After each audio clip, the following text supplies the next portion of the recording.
Hello friends, आवाज़ आ रही proper? अगर आवाज़ आ रही है तो कमेंट कर सकते हैं कि आवाज़ आ रही है। तो लेट्स स्टार्ट दिस वीडियो। देखिए फ्रेंड, सबसे पहले तो आप सबको बहुत बहुत बधाई। आप लोगों ने बहुत प्यार दिया, चैनल को बहुत अच्छे तरीके से जो है सपोर्ट किया। और सबसे पहले आप सब जो हों बधाई के जो है वो पात्र होंगे। तो और इसके साथ साथ अगर हम बात करें तो जो लोग अभी हमारे चैनल को अभी नए नए लोग अभी देख रहे हैं, तो सबसे पहले हमारे चैनल को सब्सक्राइब कर लीजिए, ठीक है, लाइक कर दीजिए और चैनल के साथ जुड़ जाइए। उससे फ़ायदा क्या होगा कि जो भी मैं लेटेस्ट वीडियो मैं अपलोड करूँगा यूट्यूब पर, वो उसका नोटिफिकेशन आप तक जो है वो पहुँच जाएगा और आप सभी लोग जो है उस वीडियो को पूरे तरीके से अच्छे तरीके से जो है वो देख सकते हैं, समझ सकते हैं, ठीक है।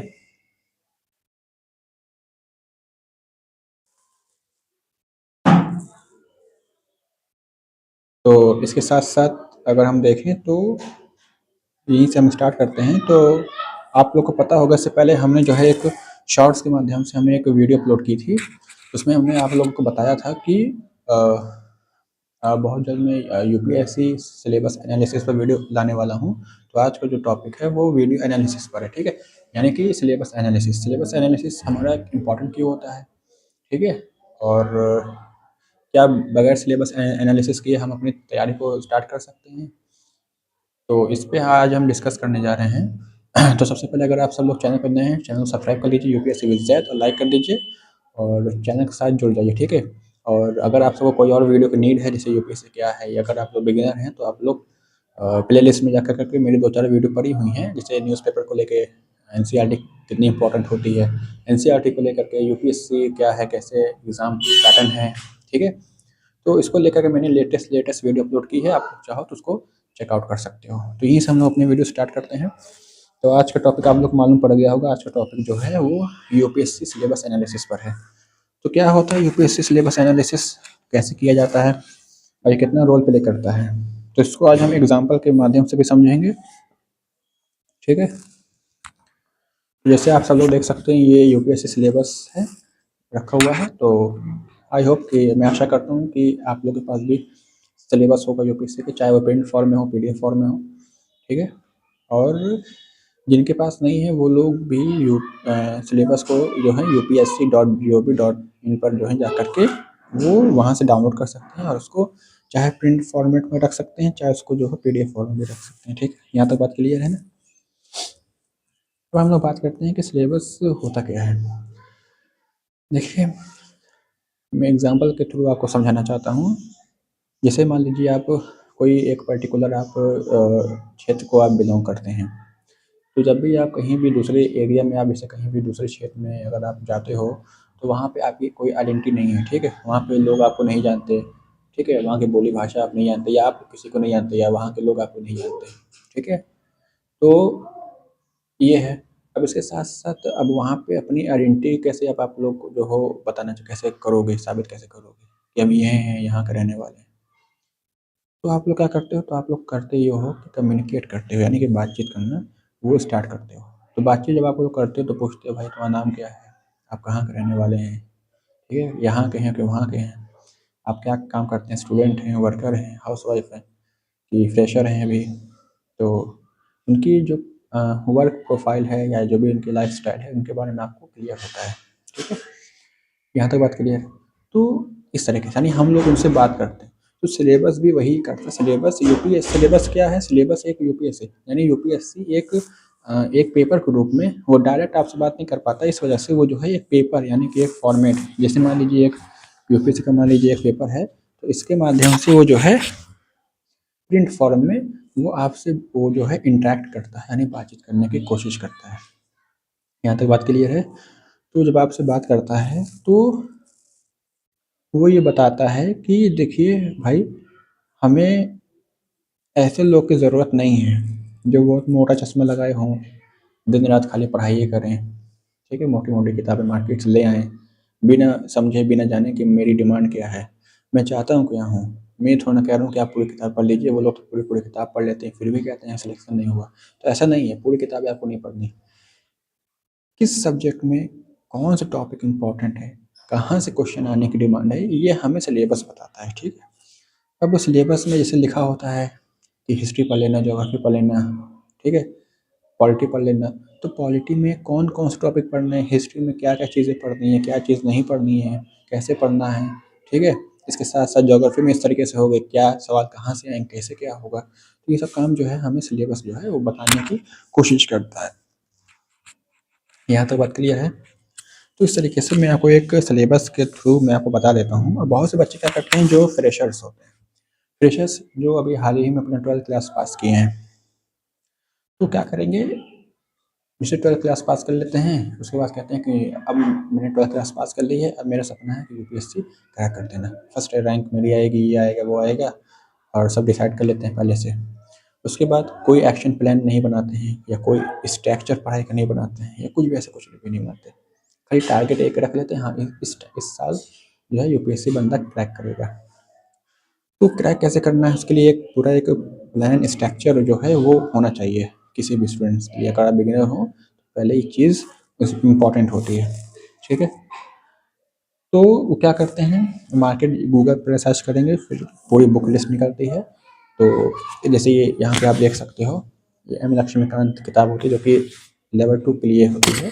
आप इसकी मोटाई देखिए, इतनी मोटी होती है, और इसका जो है कंटेंट आप देख सकते हो, किस तरीके से इसमें बात कही गई है, किस तरीके से इसमें लिखा है। अब कोई भी बिगिनर हो जिसका फाउंडेशन अभी तैयार नहीं है, जिसने अभी एनसीईआरटी नहीं पढ़ा, वो डायरेक्ट इस पे आ गया, जंप कर गया, तो क्या वो इस बुक्स को, यानी इस बुक्स को लिखावट को, इस बुक्स के कंटेंट को, क्या बात कही जा रही है, कैसे क्या होता है, राजनीति निर्देशक जो तत्व है वो क्या है, ठीक है, पॉलिसी इम्प्लीमेंटेशन कैसे होता है, ये सब सारी चीज़ें वो स्टार्टिंग में समझ नहीं पाएगा। क्योंकि क्यों, क्योंकि उसने अपना बेस ही नहीं बनाया, उसने अपने फाउंडेशन ही नहीं रखी, ठीक है। वो डायरेक्ट जंप कर गया स्टैंडर्ड बुक्स पर। अब वो बार बार अब वो जो है बाल खजुला रहा है कि भाई अब मुझे समझ में नहीं आ रहा, यूपीएससी बहुत टफ है, उसका पीवाईक्यू नहीं सॉल्व कर पा रहा, सब कुछ सॉल्व नहीं हो पा रहा, ठीक है। तो वो क्या करता है, वहीं से गिव अप करना शुरू कर देता है कि भाई यूपीएससी बहुत टफ है। लेकिन ऐसा नहीं है, यूपीएससी टफ नहीं है। देखिए टफ तो कई सारे एग्जाम्स हैं, लेकिन उसको टफ बनाता है ये माइंड, ठीक है, ये माइंड जो होता है इसको टफ बना देता है। तो ऐसा नहीं करना है, इसको समझना है क्या है कैसे। अगर आप लोग सिलेबस पे अपनी कमांड कर लेते हो तो जो है चीज़ें आसान हो जाती हैं समझने में। अब मैं बात करता हूँ सिलेबस, एक होता है सिलेबस पढ़ना और एक होता है सिलेबस पर अपनी कमांड करना। तो हमें सिलेबस नहीं पढ़ना है, ठीक है, क्योंकि सिलेबस पढ़ना मतलब हो गया कि आप उसको रट्टा मार रहे हो। तो रट्टा मार के यूपीएससी जाओगे तो यूपीएससी तो वैसे भी इसका विरोध करता है कि हम रटने रटने वाले लोगों को वैसे भी हम एक्सेप्ट नहीं करेंगे, उनको अफसर बनने का अवसर नहीं देंगे। तो वैसे भी नहीं। दूसरी बात, आप लोग एनसीईआरटी देखे होंगे, तो एनसीईआरटी भी जिसका आमुख पेज होता है उस पर भी आप लोगों ने अगर नोटिस किया होगा, या आप लोगों ने इसको गौर किया होगा, पढ़ा होगा एक दो बार, तो उसमें लिखा होगा साफ साफ कि हम रटने वाले पद्धति का विरोध करते हैं, यानी रटने वाले लोगों का हम विरोध करते हैं। तो कोई भी चीज़ रटी नहीं जाती, क्योंकि ये वैसे भी कब तक आके से रटोगे, उसमें पढ़ने के लिए इसमें बहुत कुछ है। सिर्फ एम लक्ष्मीकांत थोड़ी ना, इसमें एनसीईआरटी है, लेवल 1 लेवल 2 आंसर राइटिंग, बहुत सारे न्यूज़पेपर, तमाम तरह की चीज़, कब तक आप रटोगे। तो रटने से कोई फायदा, क्योंकि आप जब तक रटोगे 80% चीज़ें आप भूल जाओगे, 20% चीज़ें याद रहेगी। और 20% चीज़ें याद रहेगी तो आप 20% लेकर के जाओगे नहीं यूपीएससी में, क्योंकि 20% से काम होना नहीं है। तो इस तरीके से चीज़ें रटी नहीं जाएंगी, चीज़ें समझी जाएंगी। अब यूपीएससी एनालिसिस होता क्या है, सिलेबस एनालिसिस होता क्या है, और ये कैसे किया जाता है। जैसे यहाँ पर आप एक देख पा रहे होगे कि यहाँ पर एक सिलेबस रखा हुआ है प्रिंट फॉर्म में। ये बेसिकली मेंस का सिलेबस है, जो मेंस का 4 पेपर आप देते हो, GS first, GS 2, GS 3, GS 4, ठीक है। तो इसमें ये कहा जा रहा है कि भारतीय विरासत और संस्कृति, विश्व का इतिहास, भूगोल और समाज, कितना छोटा सा बता दिया कि मैं हिस्ट्री पूछूंगा, आर्ट एंड कल्चर पूछूंगा, और वर्ल्ड हिस्ट्री पूछूंगा, ज्योग्राफी पूछूंगा, और इंडियन सोसाइटी पूछूंगा। ये तो बता दिया कि हम इन इन किताबों से पूछ रहे हैं, लेकिन इन किताबों में क्या क्या चीज़ें पूछ रहा है। जैसे कह रहा है कि भारतीय संस्कृति से आधुनिक, भारतीय संस्कृति में प्राचीन काल से आधुनिक काल तक के कला के रूप में, साहित्य के रूप में, वास्तुकला के मुख्य पहलू शामिल होंगे। तो कौन कौन पहलू कौन कौन शामिल कर रहा है कि वास्तुकला, साहित्य यानी उस टाइम का लिटरेचर क्या था, एंशियंट टू मॉडर्न, और उसका कला कैसी थी, उसका आर्ट कैसा था, ठीक है, उसका पूरा स्ट्रक्चर के बारे में ये पूछ रहा है। उसके बाद कह रहा है 18वीं सदी से लेकर वर्तमान, मध्य से लेकर वर्तमान समय तक का आधुनिक भारतीय इतिहास, ठीक है।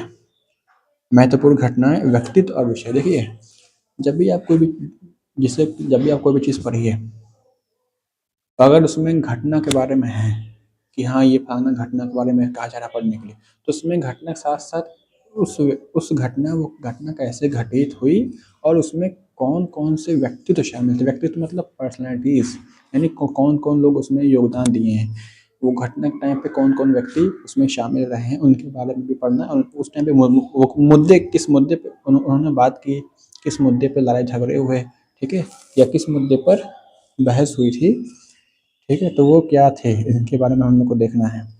लेकिन अब देखिए, सिलेबस होता है कि लाइन बाय लाइन पढ़ना, तो लाइन बाय लाइन हमें नहीं पढ़ना है, क्योंकि ठीक है, लाइन बाय लाइन पढ़ने का मतलब हो गया कि आप रट्टा मार रहे हो, और हमें रट्टा वैसे भी नहीं मारना क्योंकि यूपीएससी तो इसका भी मतलब विरोध करता है, तो इस वजह से आपको रट्टा नहीं मारना है। अब आप लोग को फिर समझना कैसे कि भाई हम तो रट भी नहीं सकते, लाइन बाय लाइन भूल जाएंगे बाद में।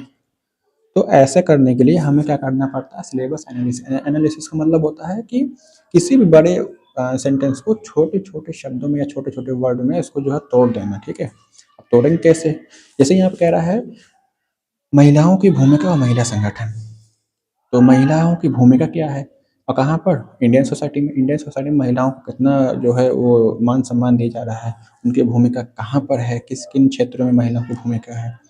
महिला संगठन क्या है, यानी कि जो वुमेन्स ग्रुप बन रहे हैं, जैसे जैसे एनजीओ में भी हो सकते हैं, ठीक है, आशा बहु आप लोग सुने होंगे, उसमें भी हो सकता है, आंगनबाड़ी केंद्र हो सकते हैं, ठीक है, इस तरीके से। तो इनका कितना परसेंट योगदान है, ये क्या काम करते हैं, ठीक है। जनसंख्या संबंध मुद्दे की, जनसंख्या जो बढ़ रही है वो एक चुनौती के रूप में जो है वो सामने आते हुए दिख रही है। गरीबी, पॉवर्टी, विकासात्मक विषय क्या है, ठीक है, इनके बारे में हम लोग को देखना है कि सही कहीं पर सड़कें नहीं हैं, कहीं पे बड़े बड़े जो हैं वो कह सकते हैं कहीं पे सड़कें नहीं है, लाइट्स नहीं है, बिजली नहीं है, और जिस तरीके से पेड़ काटते चले जा रहे हैं, जंगल साफ होते चले जा रहे हैं, तो एक तरफ तो बंदा कह रहा है नहीं जंगल काटो, मुझे बिल्डिंग चाहिए, मुझे अच्छी अच्छी फैसिलिटीज़ चाहिए, लेकिन दूसरी तरफ अगर हम लोग जंगल तेजी से काटते चले जा रहे हैं, तो जंगल के जो जीव जंतु हैं वो शहरों में आ रहे हैं, जिनकी वजह से तमाम हादसे हो रहे हैं, तमाम शिकार हो रहे हैं। दूसरी बात, जंगल कटने से जो है पर्यावरण पर बहुत बड़ा ह्रास पहुंच रहा है, तो इनको किस तरीके से हम लोग बैलेंस कर सकते हैं, इसको समझना ज़रूरी है। और इसके साथ साथ शहरीकरण क्या है, ठीक है, व्हाट इज़ अर्बनाइजेशन, इनको क्या है, और इनके रक्षा उपाय, कि अर्बनाइजेशन होना सही है कि गलत है, कि आखिर क्यों कोई व्यक्ति ये अपना मुख्य अधिवास जहाँ पे वो रहता था, अपना क्यों मजबूर हो गया, ऐसे कौन सी परिस्थिति शामिल हो गई या सामने आ गई उसके, कि उसको अपना मुख्य अधिवास छोड़कर दूसरे अधिवास पर जा करके रहना पड़ रहा है। वहाँ पे उसको अपना कॉलेज अगर जाना था तो कॉलेज जा रहा है, हॉस्पिटल की व्यवस्था अगर वहाँ पे नहीं थी तो वो वहाँ पर जाके हॉस्पिटल के लिए जा रहा है, तो वो जो है अपना अधिवास क्यों छोड़ रहा है, और क्या भविष्य में उसी अधिवास में जहाँ जिसने जो पहले जहाँ वो रहता था और वो छोड़ करके वहाँ चला गया दोबारा से, क्या वो वास्तव में हम लोग कुछ ऐसा प्लान कर सकते हैं कि वो दोबारा से अपने पुनः अधिवास में जा सके, या फिर हम लोग वहाँ की उस अधिवास को इस तरीके से बैलेंस कर सकते हैं, या उसका जो स्ट्रक्चर है उस तरीके से बना सकते हैं कि वो अधिवास जो उसको खराब लग रहा था कि यहाँ पे कुछ नहीं है विकास के नाम पे, और हम लोग अगर उसकी उस नीड्स को उनकी उन आवश्यकताओं को जो वो चाह रहे थे, जिनकी मजबूरन उनको अपना घर बार छोड़ना पड़ा, दूसरे मुल्क में जाकर रहना पड़ा, क्या हम लोग उन चीज़ों को वहाँ पे दोबारा दे सकते हैं, अगर हाँ तो वो कैसे क्या है, तो उसके बारे में भी हम लोग यहाँ पे जान सकते हैं, ठीक है। इस तरीके से जैसे है विश्व भर के मुख्य प्राकृतिक संसाधनों का वितरण दक्षिण एशिया से और भारतीय उपमहाद्वीप, ठीक है, शामिल करते हुए भारत सहित, यानी भारत सहित मतलब हो गया कि पूरे विश्व में, यानी सिर्फ भारत में नहीं पूरे विश्व में किस तरीके से संसाधनों का वितरण है, ठीक है, रिसोर्स डिस्ट्रीब्यूट है, ठीक है। आज के ज़माने में तो हर जगह मतलब आपको रिसोर्स जो है मौजूद हैं। आपका मोबाइल क्या है, वो भी एक रिसोर्स है, मैं वीडियो बना रहा हूँ आप तक पहुँच रहा है, ये भी एक रिसोर्स है। तो इस तरीके से जो है सारी चीज़ें, जैसे इसमें कहा जा रहा है प्राथमिक द्वितीयक तृतीयक क्षेत्र के उद्योगों को स्थापित करने के लिए जिम्मेदार कारक। देखिए प्राथमिक क्रियाएं क्या होती हैं, सेकेंडरी क्रियाएं क्या होती हैं, थर्ड क्या है, फोर्थ क्या है, इस तरीके से तो प्राथमिक क्रियाएँ क्या होती हैं, द्वितीयक इनको आप जैसे मैंने अपने इससे पहले एक वीडियो मैंने एक आपसे माँग की थी कि एक छोटी सी एक नोटबुक आप लोग बना लीजिए करिए और हो सके तो कलरफुल जो पेन होती हैं उनको आप जो हो उन्हीं से आप नोट्स बनाइए, क्योंकि जो कलरफुल पेन होती हैं वो क्या होती हैं, हमारे आँखों को एक इंडिकेट करती हैं और बहुत ज़्यादा अट्रैक्ट करने का काम करती हैं और देखने में भी बहुत अच्छा लगता है और सुकून मिलता है, ठीक है। तो इस वजह से आप लोग चाहो तो कलरफुल का पेन का इस्तेमाल कर सकते हैं और एक छोटी सी एक नोटबुक बना लीजिए। उसमें सिलेबस के हर एक टॉपिक को जितने भी इसमें पॉइंट्स दिए हैं, जितने भी इसमें छोटे-छोटे शब्द दिए हैं, उनको आप लिखने की कोशिश कीजिए। जैसे इसमें लिखा है शहरीकरण एक समस्या, तो शहरीकरण क्या है? What is urbanisation? आप लोग उसको चाहो तो आप लोग उसको नोटबुक में लिख सकते हो। गूगल से आप उसको चेक कर सकते हो कि क्या है, क्या कैसे है, क्या नहीं। ये अर्बनाइजेशन क्या है? इसके बढ़ने से क्या नुकसान है? इससे घटने से क्या नुकसान है? अर्बनाइजेशन इतना क्यों हो रहा है? एग्ज़ाम्पल के लिए कौन से शहरों को हम कह सकते हैं कि हाँ, ये अर्बनाइज़ हो रहा है, ठीक है? तो इसको हम देख सकते हैं। इसके बाद ज्योग्राफी में देख लीजिए तो भूकंप, सुनामी, ज्वालामुखी, हलचल, चक्रवात इस तरीके से कई तमाम तरह की जो हैं वो प्राकृतिक आपदाएँ आती हैं। तो ये क्या हैं? अब जैसे सुनामी को देखिए, सुनामी को लेके जो है पिछले साल जो है मेंस में भी सवाल आया था कि व्हाट इज़ जो है वो सुनामी, यानी कि सुनामी क्या है, कैसे बनती है और इसके क्या जो हैं वो नुकसान हैं, ठीक है? इसके क्या इम्पैक्ट हैं और इसके साथ-साथ एग्ज़ाम्पल भी आपको कुछ देने पड़ते हैं कि इससे पहले सुनामी कहाँ आई है, कैसे क्या है, ठीक है? तो इस तरीके से आप सिलेबस को आप छोटे-छोटे वर्ड में जैसे सुनामी क्या है तो आप उसको लिख लीजिए, उसके बारे में आप चेक करिए। भूकंप क्या है? इसकी 3 वेव्स जो होती हैं L wave, L S wave उनको आप लिखिए क्या होती हैं। तरंगे जिसे हम लोग कहते हैं ना, पी तरंगे, एस तरंगे, एल तरंगे उनको आप लिखने की कोशिश कीजिए। भूकंप कैसे बनते हैं? सुनामी कैसे आती है? चक्रवात जो तूफ़ान जो साइक्लोन होते हैं वो कहाँ बनते हैं और कैसे बनते हैं? वर्षा कैसे होती है? कैसे बनती है? ठीक है? इस तरीके से आप छोटे-छोटे शब्दों में यानी सिलेबस जब आप उठाइए तो उसमें जो छोटे-छोटे जो लोग बिगिनर हैं मैं उनकी बात मैं कर रहा हूँ, ठीक है? तो सिलेबस जब आप उठाइए तो उसमें छोटे-छोटे जो शब्द आपको जैसे दिख रहे हैं जैसे शहरीकरण क्या है? जनसंख्या मुद्दे क्या हो रहे हैं, ठीक है? तो उनको आप उन डायरी में लिखिए और उसको गूगल से आप सर्च करिए तो आपको जानकारी मिलती जाएगी ना कि अच्छा ये चीज़ है तो ऐसे है, अच्छा ये चीज़ है ऐसे। तो ऐसा करने से फ़ायदा ये होगा कि आपको उन टॉपिक पर आपको एक डेप्थ नॉलेज आपको मिलती जाएगी। तो जब आप सिलेबस दोबारा पढ़ोगे तो आपको उन यानी जब आप उस टॉपिक को जब आप दोबारा देखोगे तो आपको बात क्लियर हो जाएगी। अच्छा ये चीज़ कहा जा रहा है इसका मतलब ये है, अच्छा ये चीज़ ऐसे होती है, अच्छा ये ऐसे काम करती है। तो इसका मतलब ये है, तो आपका पूरा सिलेबस जो है वो आपके माइंड में एक पिक्टोरियल फॉर्म में आपको दिखने लगेगा। और जब आप सिलेबस में जब आप अपनी कमांड कर लोगे, एकदम सिलेबस जब आपको खुली आँखों से, आपको बंद आँखों से, खुली आँखों से जब आपको सब दिखने लगेगा, तब समझ जाइए कि मेरा जो है सिलेक्शन पक्का होना है। क्योंकि बिना सिलेबस को पढ़े, बिना सिलेबस पे अपनी अंडरस्टैंडिंग किए बगैर आप यूपीएससी में आप नहीं टिक सकते। यहाँ तक बात क्लियर है? इसी सब तरीके से अगर हम आगे देखें तो आगे इसके 4 क्वेश्चन होते हैं ना, जीएस1, जीएस2, जीएस3, जीएस4। इस तरीके से जो है कई सारी जैसे पॉलिटी में अगर हम लोग आ जाएँ, कार्यपालिका क्या है, न्यायपालिका क्या है, विधायिका किसे कहते हैं, इसकी संरचना क्या है, ठीक है, स्ट्रक्चर क्या है और भारत सरकार में कितने मंत्रालय आते हैं, कितने विभाग आते हैं, इनके बारे में आप वही मैं कह रहा हूँ, इनके बारे में आप सर्च कीजिए, इनके बारे में आप लिखिए, नोटबुक में आप लिखिए, इनके बारे में आप सर्च करिए। ठीक है? तो जब आप सर्च करोगे तो चीज़ें आपके सामने आएँगी और आप उसको जब पढ़ोगे तो आपको उन बातों पर आपकी जो है वो आप उसको अच्छे तरीके से आप समझ सकते हो। यहाँ तक बात क्लियर है? और जहाँ एक बार सिलेबस आपके माइंड में छप गया या आप उस पर अपनी कमांड कर लिए,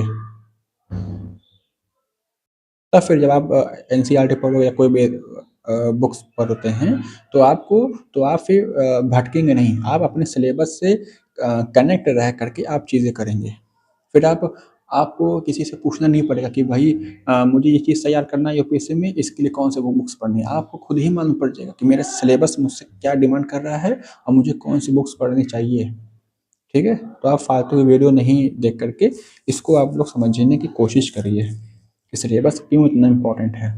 सिलेबस यूपीएससी सिलेबस के थ्रू आपको खुद ही बता रहा है कि भैया कहीं मत जाओ, कहीं मत भटको। मैं तुमको खुद बता रहा हूँ कि मैं पॉलिटी में से ये टॉपिक मैं पूछना चाह रहा हूँ, मैं हिस्ट्री में से इन टॉपिक को मैं पूछूंगा, मैं ज्योग्राफी से इन टॉपिक को कवर करना चाह रहा हूँ, मैं यहाँ से क्वेश्चन करूंगा। तो आप क्यों इतना भटकते हैं? आप उन्हीं सिलेबस को आप देखिए, उनको एक बार समझने की कोशिश कीजिए, अंडरलाइन कीजिए उन मेन टॉपिक को, जैसे जनसंख्या क्या है, ये क्या है, वो क्या है, और इसको लिखिए, उनके बारे में सर्च कीजिए। और जब आप उन लोग को उन पॉइंट्स को आप समझेंगे तो आपका पूरा सिलेबस आपको जो है वो फ्रेमवर्क होकर आपके माइंड में जो आ जाएगा, एक चौड़िया फॉर्म में आ जाएगा। फिर आपके आसपास भी, अगर जैसे जहाँ भी आप रहते होगे तो आप आसपास सराउंडिंग में क्या हो रहा है, तो आप उसको कनेक्ट करने लगोगे कि अच्छा ये चीज़ हो रही है तो मेरे सिलेबस का ये पार्ट है। आज आप न्यूज़पेपर पढ़ते होगे तो उसमें आज इंदौर जो पहले उसको इतने पुरस्कार मिल चुके हैं, इतने अवार्ड से वो सम्मानित हो चुका है जिला, मध्य प्रदेश का है जिला, कि इतना अवार्ड उसको मिल चुका है कि स्वच्छ और साफ सफाई के रूप में। लेकिन आज वही जिला जल सबसे ज़्यादा जल प्रदूषित जिला घोषित हो गया है।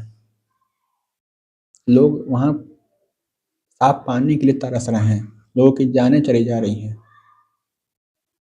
तो ये वही मैं कह रहा हूँ, ये कैसे हुआ, ये परिवर्तन अचानक से कैसे आ गया, सारी चीज़ें कैसे पलट गई। जो जिस जिले को आज अपने अवार्ड मिल चुके हैं अपने क्लीन एंड ग्रीन के लिए, आज वही जिला आज सबसे बेकार जिला में से हो गया। लोग आज पानी के लिए वहाँ तरस रहे हैं। तो ये ऐसा ऐसा कैसे हो सकता है? तो ये आप कौन बताएगा? ये आपको बताएगा आपका सिलेबस कि आज वहाँ पर पानी की इतनी नीड्स क्यों हो गई। तो इसीलिए मैं कहता हूँ सिलेबस जब भी आप तैयारी स्टार्ट कीजिए तो आप पहले सिलेबस पढ़िए। और मैंने आपसे वादा किया था कि देखिए आप सबकी डिमांड पर बहुत जल्द मैं पीवाईक्यू, क्योंकि बहुत इंपॉर्टेंट होता है, क्योंकि सिलेबस के बाद हम लोग पीवाईक्यू कवर करते हैं। तो पीवाईक्यू की अगर बात करें तो पीवाईक्यू जब मोस्ट इंपॉर्टेंट होता है, वो आपको एक इंडिकेट करता है कि अगर सिलेबस आपको ये बता रहा है कि मैं इस सब्जेक्ट से इतने टॉपिक में उठाऊंगा, यूपीएससी में क्वेश्चन करूंगा। और पीवाईक्यू ये बताता है कि जो क्वेश्चन किया गया है वो उसका फ्रेमवर्क क्या था, क्वेश्चन का उसका की पॉइंट्स क्या थे, वो किस टॉपिक से कितने क्वेश्चन वो पूछ रहा है, और क्वेश्चन का पैटर्न किस हिसाब से है, क्वेश्चन का लेवल क्या है, ये काम पीवाईक्यू करता है। तो PYQ is the most important. इस वजह से मैंने कहा है कि 7 डेज फ्री यूट्यूब पर मैं फ्री में पीवाईक्यू सॉल्व कराने की कोशिश करूँगा। तो डेली में 10 पीवाईक्यू में डेली लाऊंगा।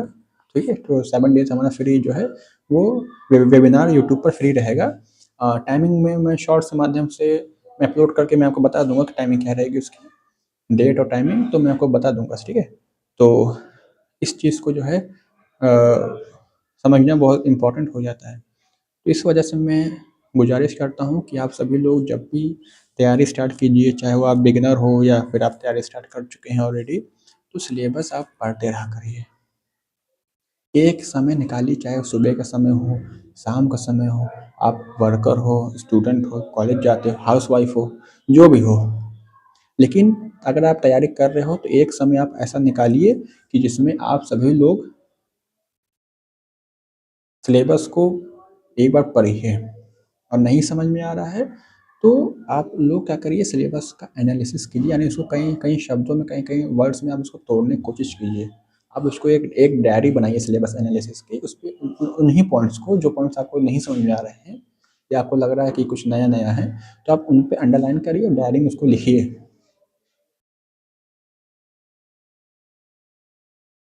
और उनको सर्च करिए। तो टेक्नोलॉजी इतनी ज़्यादा बढ़ गई है कि एआई आ गया है, तो उसकी हेल्प लीजिए, उसको समझिए, उसको पढ़िए।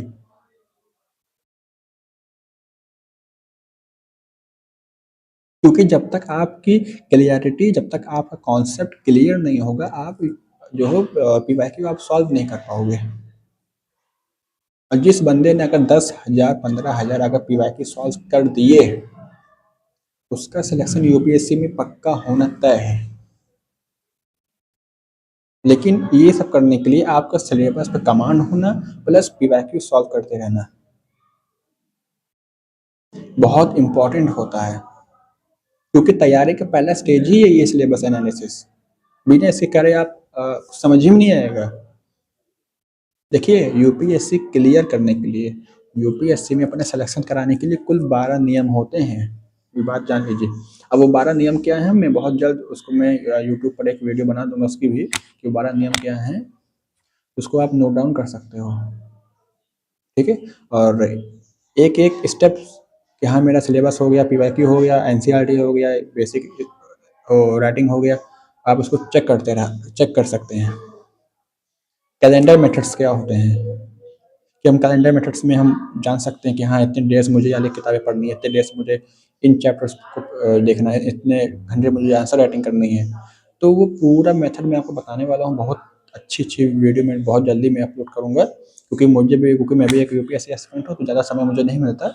जैसे ही समय मुझे मिलता है, आधा घंटा 45 मिनट 1 घंटा अगर मिल पाता है, तो मैं आप सबके जो है बीच में आके वीडियो बना देता हूँ, ठीक है।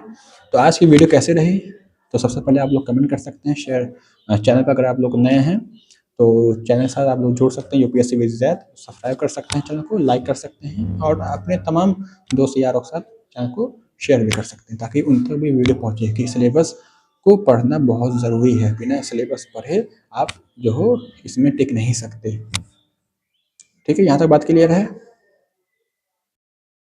तो मिलते हैं अगले ब्लॉग में, तब तक के लिए जय हिंद। और सिलेबस पे अपनी कमांड करिए, सिलेबस पढ़ते रहा करिए, एक समय निकालिए सिलेबस को पढ़ने का। नहीं समझ में आ रहा है, एनालिसिस करिए, छोटे छोटे वर्ड्स में तोड़िए, ठीक है। तो मिलते हैं अगले वीडियो में, तब तक के लिए जय हिंद। अच्छे से पढ़िए, यूपीएससी क्रैक करना है, ठीक है।